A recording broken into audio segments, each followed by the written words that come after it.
3 films qui nous donnent envie de nous flinguer. En numéro 1, American History X. Un film qui raconte l'histoire du mouvement néo-nazi américain des années 80. Ce film il tente clairement d'expliquer l'origine du racisme et de l'extrémisme en Amérique, un thème qui est apparemment toujours d'actualité aujourd'hui. C'est un film très brutal qui est malheureusement une véritable représentation de la réalité, en tout cas de la société des années 80 en Amérique et des extrêmes. Regardez-moi ce fils de pute. Numéro 2, Bugonia, actuellement au cinéma les gars. Ça raconte l'histoire d'un apiculteur qui séquestre une patronne du 440 pour lui faire avouer que c'est une extraterrestre. C'est nul. Je vous préviens tout de suite, c'est plus profond que ça, vous inquiétez pas. En fait, le film c'est une critique assez généralisée des ravages du capitalisme, mais aussi des théoriciens du complot. Mais bref, dans tous les cas, en ressortant du film, vous allez finir comme la fin du film.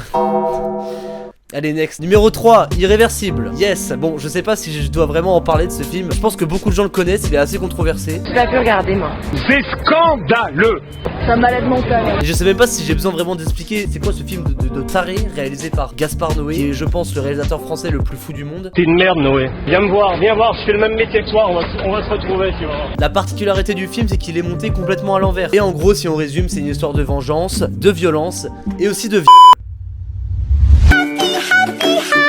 Alors je vous l'avais dit, le film il allait pas du tout être friendly du tout. C'est pour moi, je pense, en termes psychologique violence, le film le plus hard à regarder. Bref, allez le voir quand même, c'est une vraie dinguerie. Et franchement, j'avais vu une séquence mettant en scène un acte de violence aussi réaliste. Alors beaucoup vont me dire, oui mais Tata, gros con de merde, il y a des films plus violents que ça. Il y a par exemple Serbian Film. C'est vrai, mais je m'en bats les couilles. Je préfère conseiller des bons films plutôt que des films où il y a de la violence pour de la violence. Donc allez bien vous faire foutre les rageux de merde qui aiment le gore pour le gore. Bref, allez voir ces 3 films si vous voulez être traumatisé pour le reste de votre vie. Et puis moi je vous dis à la prochaine.